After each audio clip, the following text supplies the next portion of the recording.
Bonjour à tous, c'est Clarisse. Bienvenue dans l'épisode 11 d'un ticket gratuit pour le paradis. Aujourd'hui, cet épisode consiste uniquement à la lecture des passages de la Bible. Genèse chapitre 13. Abraham remonta d'Égypte vers le midi, lui, sa femme et tout ce qui lui appartenait, et Lot avec lui. Abraham était très riche en troupeaux, en argent et en or. Il dirigea ses marches du midi jusqu'à Bethel, jusqu'au lieu où était sa tente au commencement, entre Bethel et Haï, au lieu où était l'autel qu'il avait fait précédemment. Et là, Abraham invoqua le nom de l'Éternel. Lot, qui voyageait avec Abraham, avait aussi des brebis, des bœufs et des tentes.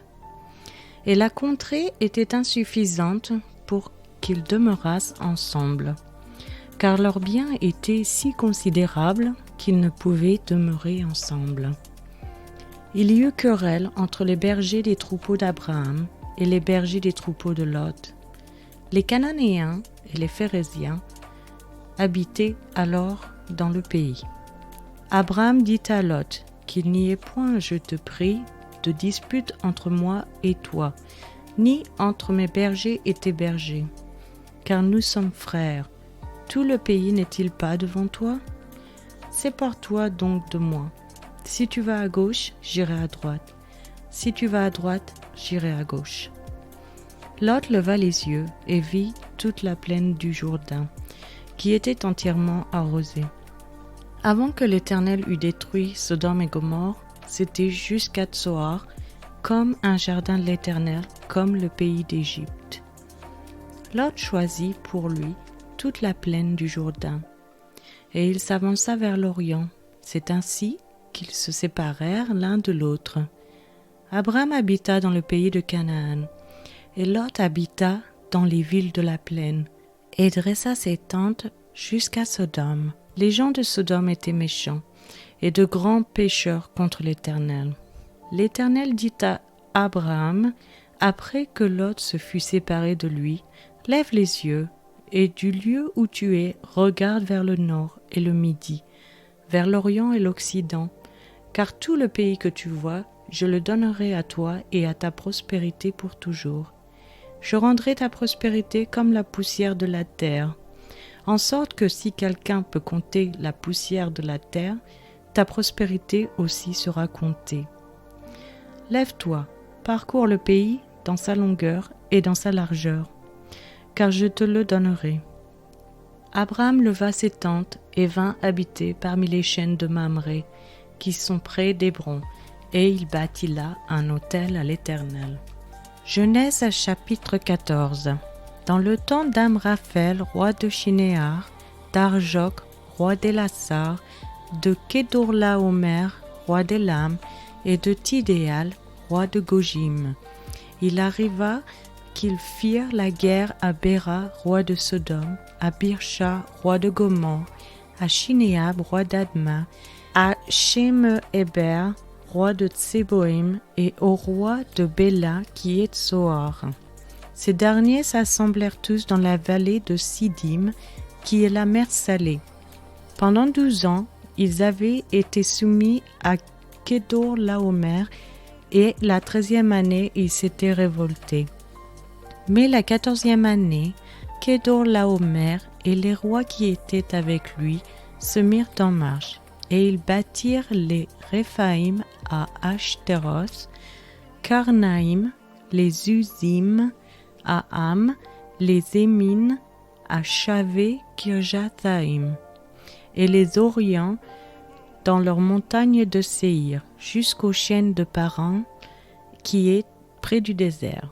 Puis ils s'en retournèrent, vinrent à En-Mishpath, qui est Kadès, et bâtirent les Amalécites sur tout leur territoire, ainsi que les Amoréens établis à Hatsatson Tamar.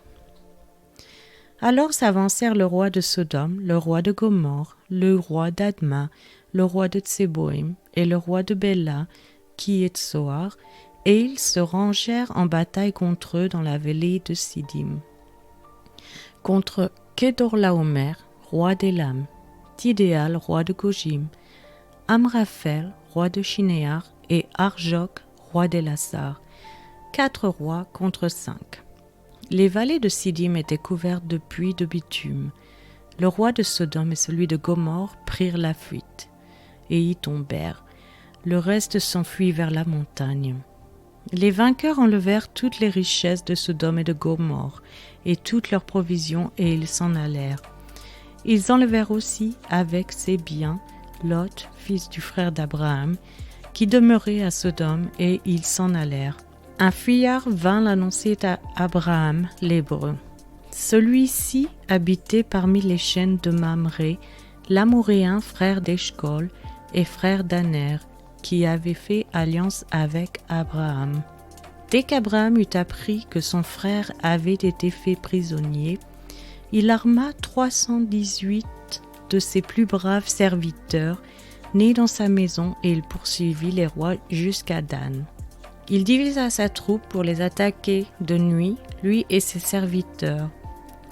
Il les battit et les poursuivit jusqu'à Shoba, qui est à la gauche de Damas. Il ramena toutes les richesses. Il ramena aussi Lot, son frère, avec ses biens, ainsi que les femmes et le peuple. Après qu'Abraham fut revenu vainqueur de Kedorlaomer et des rois qui étaient avec lui, le roi de Sodome sortit à sa rencontre dans la vallée de Shavé, qui est la vallée du roi. Melchisédek, roi de Salem, fit apporter du pain et du vin. Il était sacrificateur du Dieu Très-Haut. Il bénit Abraham et dit : « Béni soit Abraham par le Dieu Très-Haut, maître du ciel et de la terre. Béni soit le Dieu Très-Haut, qui a livré tes ennemis entre tes mains. » Et Abraham lui donna la dîme de tout.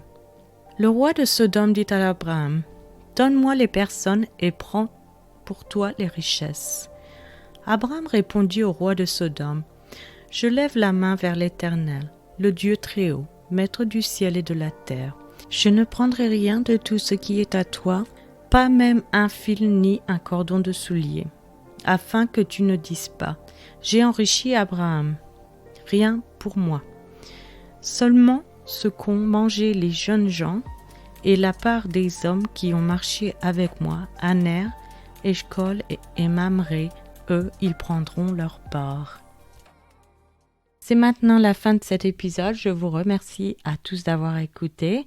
Je vous donne rendez-vous pour le prochain épisode. Je vous souhaite une excellente journée. C'était Clarisse dans un ticket gratuit pour le paradis.